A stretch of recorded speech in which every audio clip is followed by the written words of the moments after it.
Hi everyone, thanks again for joining us for the latest Engaging Data Bytes webinar. Today we actually have our own Simon Meacher with us, fresh off the back of his talk at SQL Biz, which is data modeling is not a one-man job. Data modeling itself continues to evolve and has become a really interesting subject of conversation amongst data professionals. And with that in mind, we want to jump straight into this.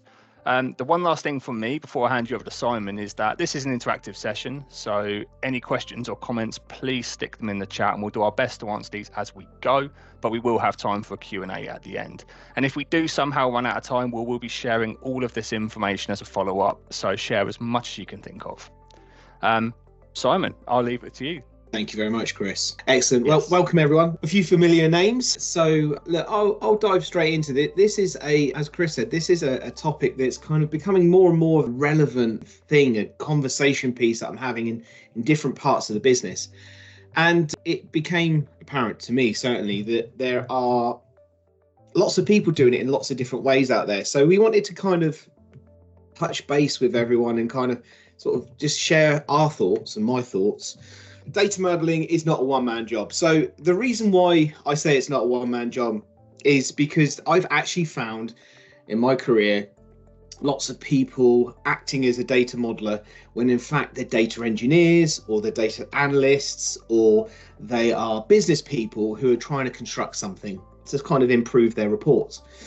And I think this is something that the misconception that actually, yes, you can have a data model sort of career. You could be a career data modeler, but it's actually a lot more than just what most people would think. Let's move on. So let's introduce myself. So I am a part-time mustache model, although today I've failed to put it on, so I do apologise. And in my spare time, I help to run Engaging Data. And I've worked in the financial industry for 20 plus years. And I say plus years because I don't want to admit how close I am to 30 years. But the majority of that time I've spent working with blue chip companies. And I got really increasingly frustrated working in a place where red tape and politics stops me from doing the bits that I liked, and that's why I created Engaging Data, really, to help me work with the companies who wanted to work on innovation, help me hone my skills with data engineering, data modeling, and other things. And obviously now Engaging Data has been going for 6 years now, and it's helped numerous companies build productive data teams, help to reduce errors within those data teams, and help to increase productivity from their data and their data operation or data ops. Data modeling, what is data modeling? Now, I know there's a few people who know this stuff inside out, but let's just recap for those who might not be overly au fait with this. So in simple terms, data modeling really just is a design of that represents the data in a system or the entities of the data within the system. And it often helps to describe business processes and the way that data is being created and how it can be used. So it will have things like relationships across different entity types. So on the example we can see on screen, you might have sales and you could have customers. So you might want to understand what's the relationship between the two. And the data models will help to optimize the data for use in things like reporting. Traditionally, this has been a reporting method to prepare your data so you can optimize for. In more modern days, you're talking about data governance, data visualization, master data mapping. Things like APIs and AI and ML are all starting to use data models. So the data models really do have more relevance in today's environment than they have ever. And in my experience, these things help to inform the IT team of the kind of architecture that you might need to deploy for the sorts of business cases that you need to use the data model for. So data modeling has been an evolution. So again, you can refer to the wiki page about data modeling and data warehousing. But look, it goes back into the 60s and it was theoretical before that. But in the 1960s, it was started to be defined as dimensions and facts before it then went into a more commercial application in the early 70s. And now we start to run into more familiar names. So like the Bill Inmans of the world, who start to introduce and discuss data models in terms of a data warehouse. And then Ralph Kimball, who popularized dimension modeling, which is where I started modeling data using a Kimball methodology. And then very quickly after that, you've got the Dan Linsets of the world, who is Data Vault. And that's the alternative to Inman and Kimball.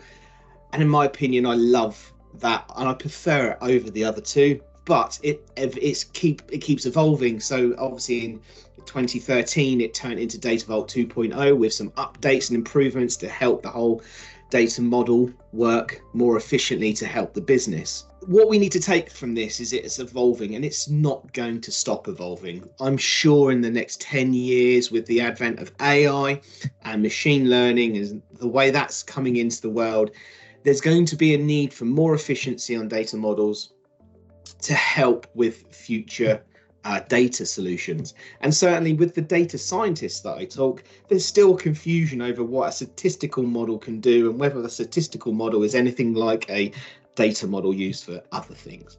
And they're not. The thing to remember with whatever type of modeling you use for your solution, whether it's Inman, Kimball, or Data Vault, the whole concept of this is just to organize your data in a way that helps to answer a business problem.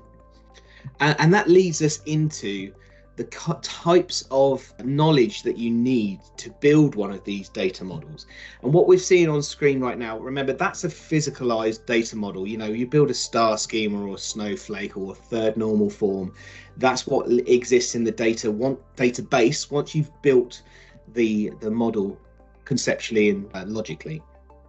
So let's walk through what we might need to have, in order to build a good data model. Because let's be honest, people out in the world will be modeling right now. They will be using tools like Power BI, and when you go through the training, you can use Power BI and you can just plug it into a data set and use the flat table and build a report. Fantastic. The bigger the data get, the more you may need to simplify the data model or make some sort of efficiency savings to the way that data's modeled to get the storage down. You know, because if you can think, if you hold one column full of data and it repeats time and time and time again, and it's a text value, that can hold quite a lot of information storage wise. Whereas if you build a dimension or a satellite, you can hold that data once, that record once, and refer to it many times in a mapping table like a fact table or a link table. To get to that point, the team that you use to build out the data model, it needs to be a team. There's not one person in this world who will be able to encompass all of these components, all four of these components, in order to build a data model. Not unless you are a technical whiz kid, you understand how to build requirements, you can engineer something, and you own the business or run the business. Then you possibly could build your own data model.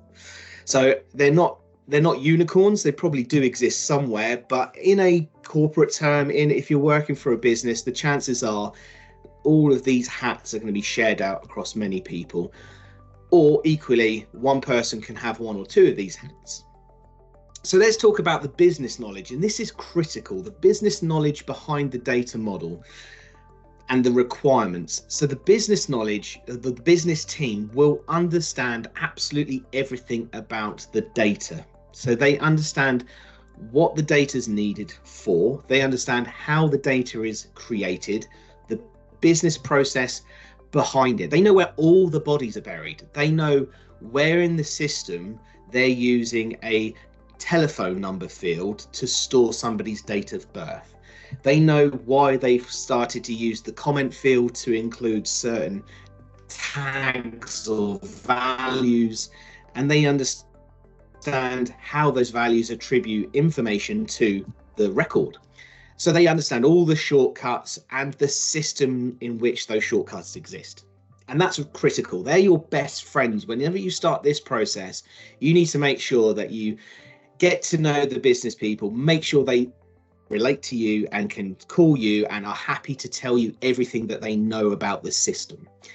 And also remember, these people are the people often innovating with the data. They might be the marketing team who know they need to profile some marketing data to understand what's going on with the clients or the prospects or the website traffic. There might be the finance team who are looking to reduce the working capital of the business, so they want to get reports. They're going to know where to drive value. But these people need to work with the person building the requirements as well as the data modeler, because the person deriving the actual requirements themselves will need to start to listen to the business and extract a non-technical requirement as far as what value are we driving from this exercise, what is it we're trying to do. And this can be different types of innovation entirely, in a way of changing a business, improving process, building revenue, saving money. All of those things come into it, and the person writing the requirements down will need to write them down in ways that help to describe how the analysis or how the business solution will need to interact with the data model in order to get the best from the data model. So they will use tools like Beam, which is the business event analysis modeling, which anyone interested, there's a great book from Lawrence Kors, which helps you to understand how to write down the business requirements in a kind of pseudo technical workshop, where if the very best practitioners, including Lawrence, when you listen to him, he's extremely good at grabbing the use cases, pulling apart natural language in order to start to establish the parts of a conceptual model before you then build it into a logical model where you've got a bit more detail. So that art of writing the requirements is quite important, very important, because ultimately if that person can't write the requirements down correctly for the business, then we're not going to end up with the data model. It's also really important that the requirements are written down in a method that you're happy with. So are you using waterfall? Are you using an agile approach? The way you record the requirements will have to be sympathetic to that kind of approach that you're going to take. And again, I've seen lots of companies start off with a waterfall approach and then bang their heads into agile halfway through, to then start to blend methodologies and watch as things start to go slightly wrong. So using the right methodology, the project methodology is really important for those people looking at the data requirements.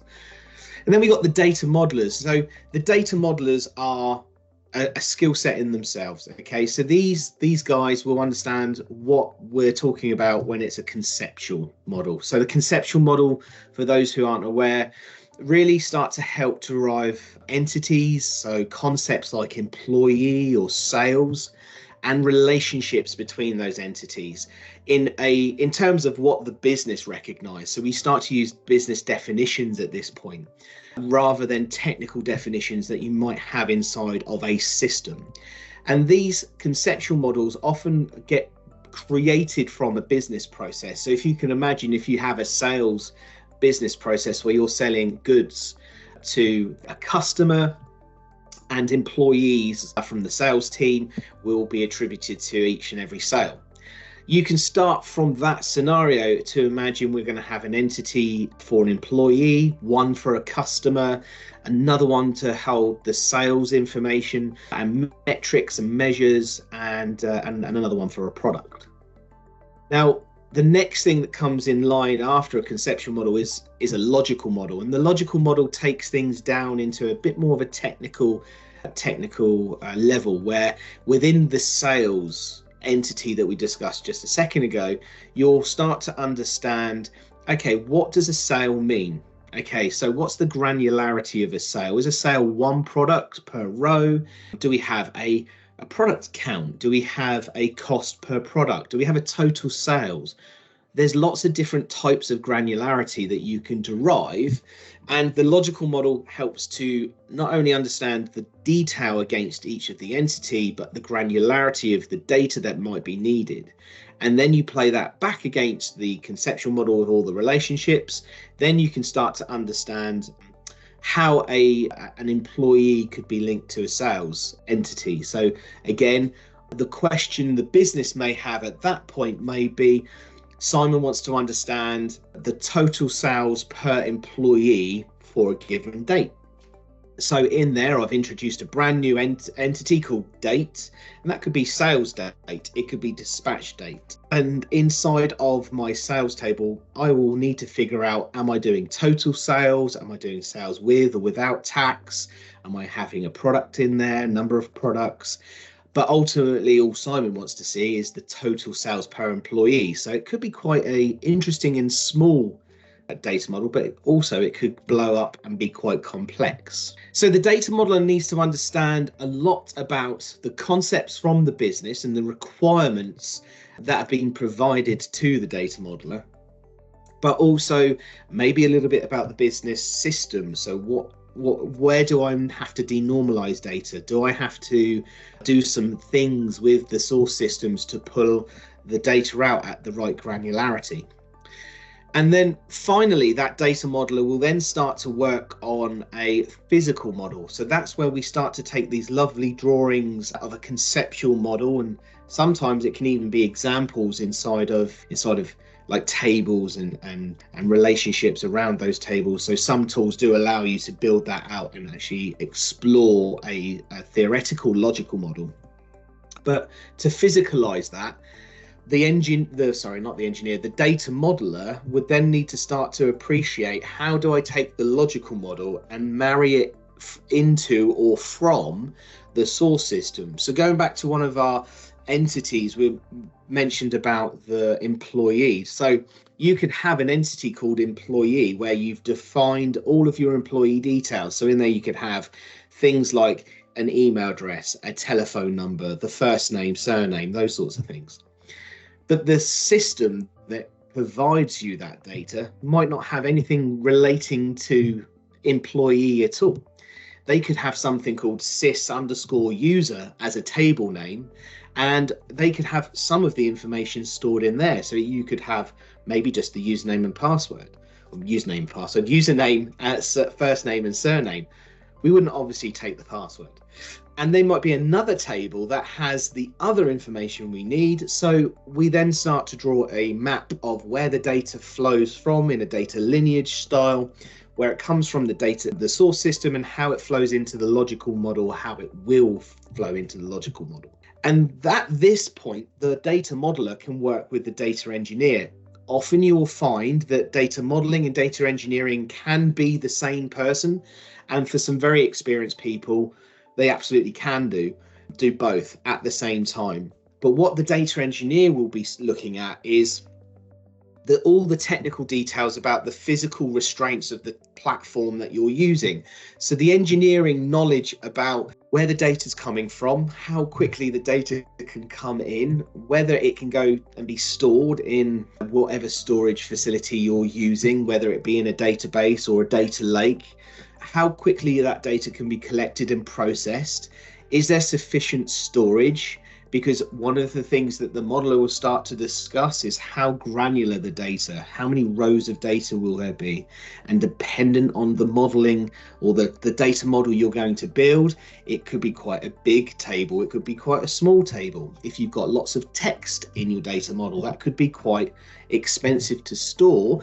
Plus, it could be quite expensive to calculate if you need to just save changes and you need to compare the whole database from the source system against what you have stored already, if you need that kind of system. So all of these sorts of ideas, the data engineer will be able to inform the design process of what the art of the possible is, what kind of infrastructure problems you might have, or if something's going to go in straight away.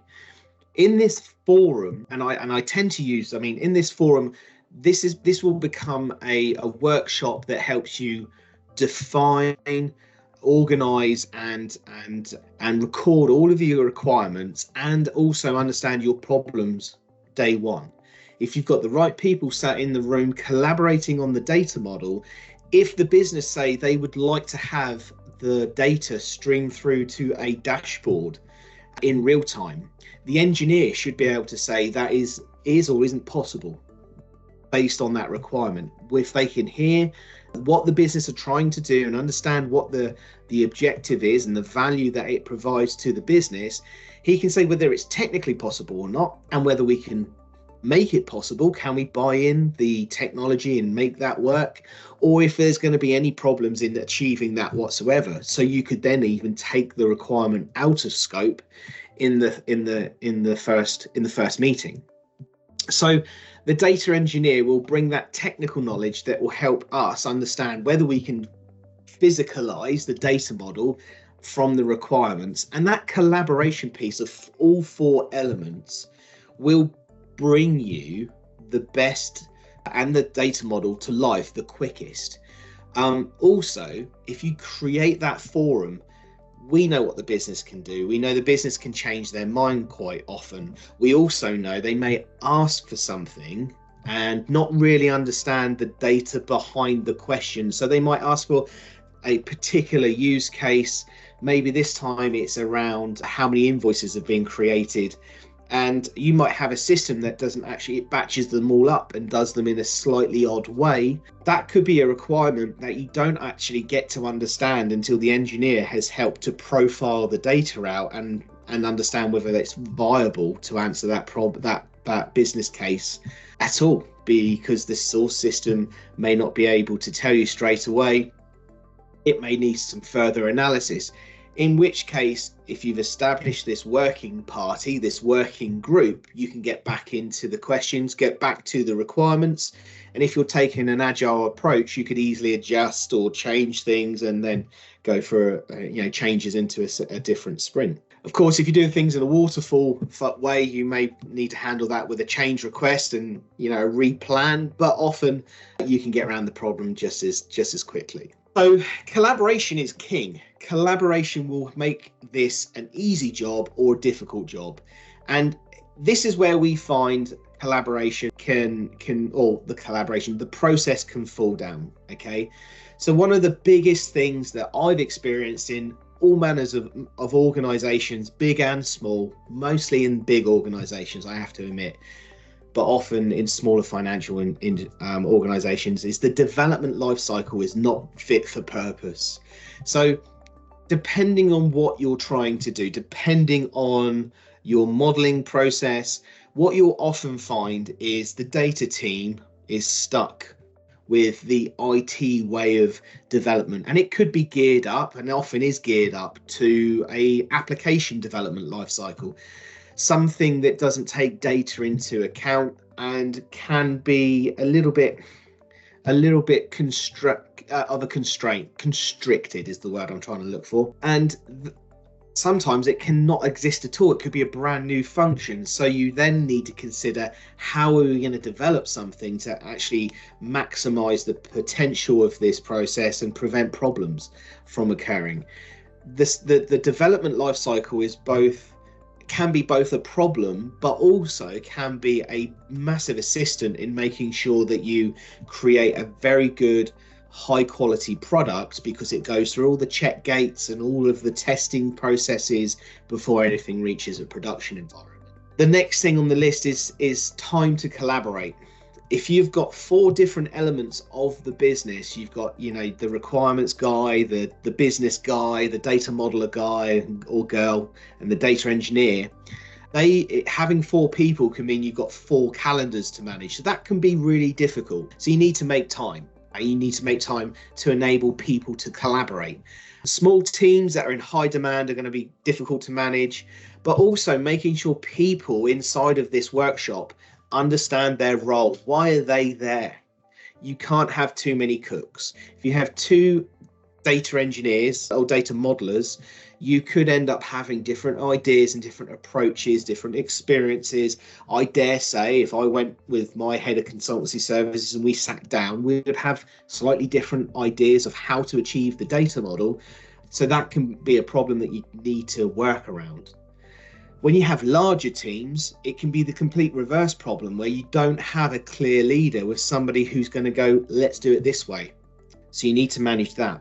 And of course, you're always going to have a skills gap to consider, because you might have new people to the business who don't understand the system very well. And if they don't understand the system very well, they could create more data analysis requirements in order to fulfill the requirements they think they need. Because I've had it before where a new person to the business will turn up and ask for something that they seems quite easy, quite straightforward.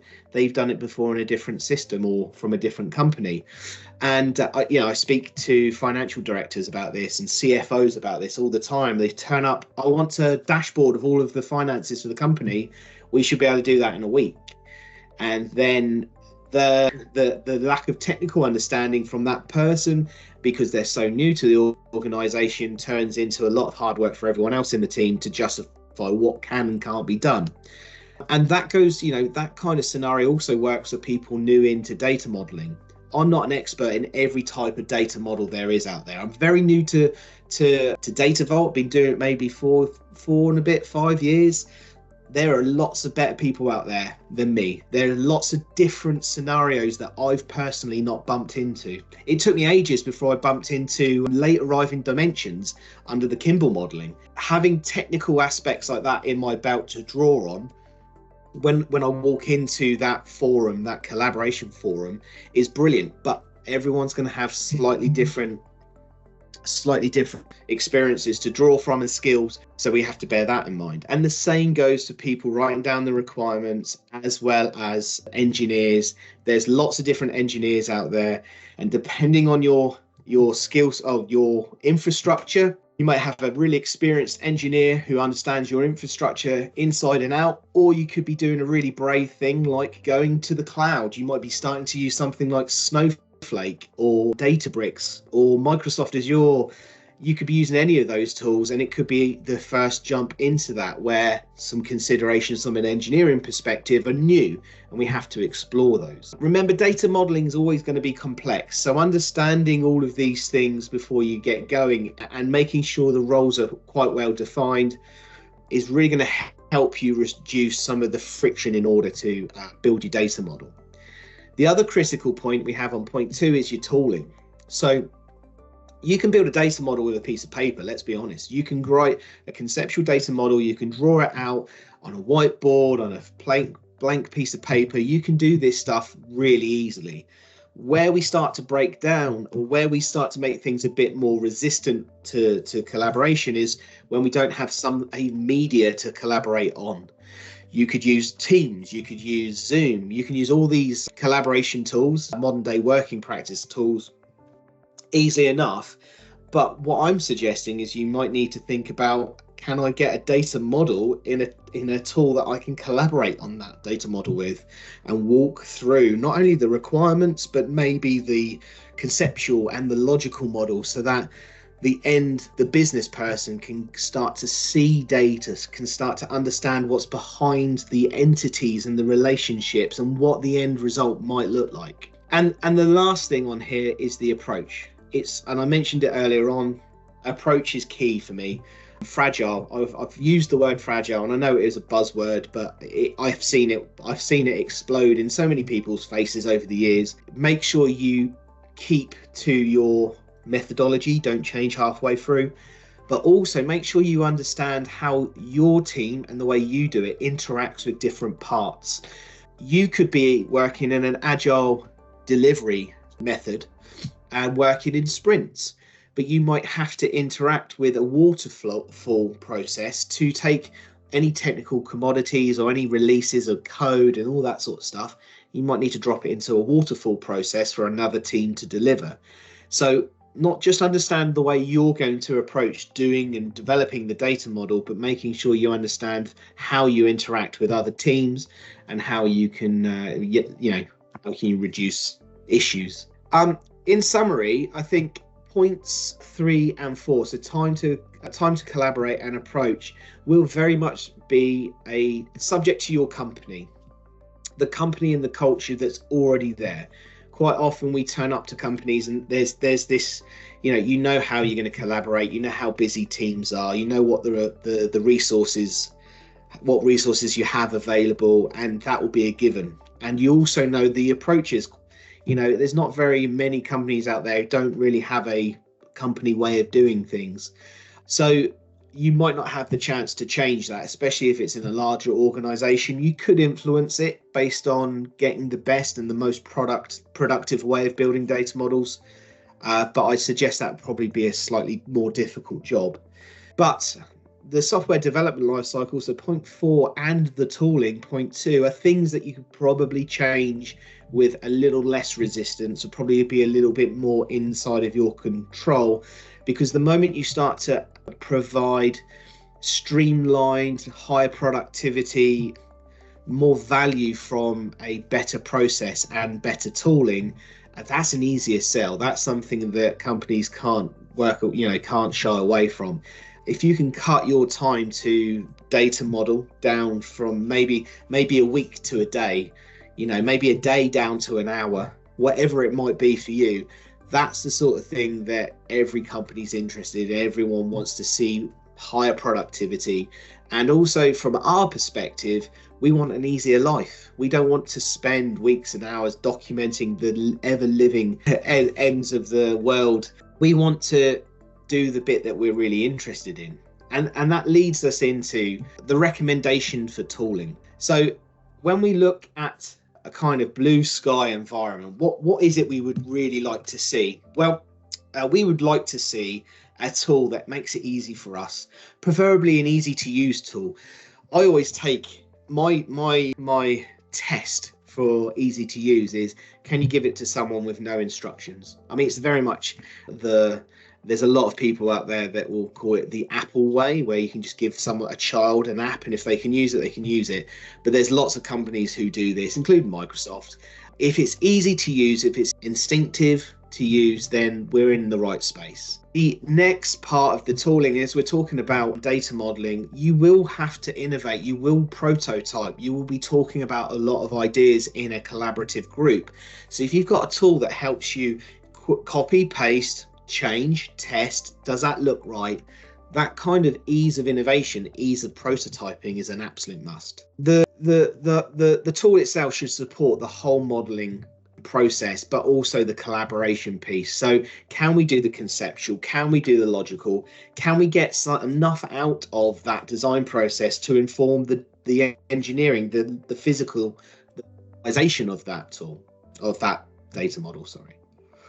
And also, when we're doing that, can we use that tool to analyze and profile the data? So can we see the data behind the data model? And then also, can we consume the data or profile the data from the source systems, or be able to connect it to other systems? So, can we start using the design of the source system and take data from a data management or governance system to start overlaying GDPR requirements, as an example? And then collaboration. So as I've mentioned a few times, collaboration is key, but being able to share the collateral of the design process, get user feedback, being able to play it back to people, even give them access to the design platform so everyone can model at the same time, or everyone can feel that they can collaborate on the data model.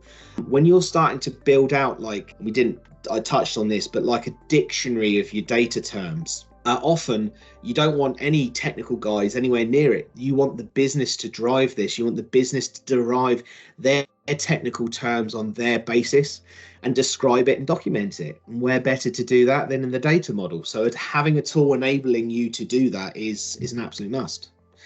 And then the outputs from this tool, it's got to be easy to use and easy to create documentation about every stage of the data model. It needs to be able to inform the physical model, as I said, and also it needs to integrate with things like CI/CD and a fairly modern software development lifecycle. Software development lifecycle for me is evolving. It's been evolving forever and has been called lots of different things. The one thing that I always try and ask people to think about is, do we have the right modern lifecycle for a data team? Something that's, thinks about the data as well as the design of this data structure. So those sorts of things need to be integrated into this. And that's where we get tools like Warescape 3D and Warescape Red, because that covers the most of this. There are other things out there, but these things here, this is the kind of gold standard that you'd want to see in a tool. So to summarize and to sort of show how you could get your team uplifted and working on data models in a collaborative way across your organization, these are a few simple steps. Make sure you've got your approach set in place. And as I mentioned earlier on, make sure it's sensitive or interacts with the teams around you. And it helps to accelerate the design process, not to slow you down. So try and clear out anything that might contradict that. For your tooling, make sure you've got a tool that will help you do all of this designing and also the documentation and the collaboration piece, which again leads us onto the effective collaboration. Take the time, make sure you got the processes and the people sat down to design this data model for the business outcome. That is the important bit. Just building a data model is not going to work, but building it towards a data model is great, but you need to make sure there's that constant collaboration and testing and documentation all the way along the way. And finally, for just efficiency, if you can automate these processes so that once you finish doing the design of the conceptual model and logical model, you could press a few buttons and allow that logical model to be converted into a physical model and turn up on your platform, that would be ideal for any team out there modeling data quickly. So there are my thoughts. That's my slide deck. I would like to open this up for questions. What type of tooling is available for data modeling? Right. Okay. So there are a few. Right. So there are some tools out there that will model just sort of at a conceptual and a logical level. So they're very much like a meta layer over the top of a design, but they are almost the same as something like Visio. They do very much wireframes. They can help to describe things, but they are really just a design. There's nothing more to them. There are also tools like Power BI where you have this kind of modeling techniques built inside of it. But the issue with those is it's very restricted. It's inside of a single dashboard. Then you have tools like Warescape Red, Warescape 3D. 3D will help you to map out a conceptual model, document it, turn it into a logical model, and then produce output that help physicalize the data model within Warescape Red, which then interacts with your data platform of choice. So there are lots of different layers, but the important thing on tooling is that it depends on your company, right? You might be working with a data lake, you could be working with a database, you could be working with files in a file storage somewhere. You need to build a tool set up around your infrastructure and the data that you're using. So not every tool is going to work for everyone, but what I would highly recommend is when you pick your tool, try and get as many of those ticks on the list that I showed earlier on, but also make sure that you reduce duplication, because there are quite a lot of tools out there in the world that will, like you can get repeat work. So once you've done your conceptual and logical model, you then have to do a little bit of the logical model again in the next tool in order to carry on and build out physically. So that's very much something that you should look to try and avoid. Cool. Thank you very much. Thank you. I can't see any more questions coming through, so it looks like we've nailed it. Unless nothing else comes through, I think we can leave it there. So, first of all, thank you to everybody for coming along and signing up. If anything does come up, whether that's questions or comments or anything else you want to share after the webinar is finished, please do share it with Simon and or myself, and we will get back to you. We want to try and collate as much information, and we can share that with you post-webinar as well. So any additional questions, worth sending them through, please do that. I just want to end by saying a big thank you to Simon coming back and doing that talk for us as well, and for everybody that's taken the time out of their day to join us. We appreciate you doing so. Hopefully we get to see you next time. We've got plenty more webinars coming up, so keep an eye out for those. One last check. I thought we're all good. People typing there. There's something come through. Which book were you recommended for business requirement modeling? Just to prove I wasn't just making this stuff up, Lawrence Corr's Agile Data Warehouse Design. It's a brilliant and easy to read book, and I'm positive, and every person I've put on this course has been able to take some stuff away. So yeah, grab yourself the book. It's well worth the read. We've got to thank you there as well. Yeah, we'll stick a link out as part of the follow-up stuff to that. And like I said, if you get the chance to meet Lawrence, make sure you let him know who sent you.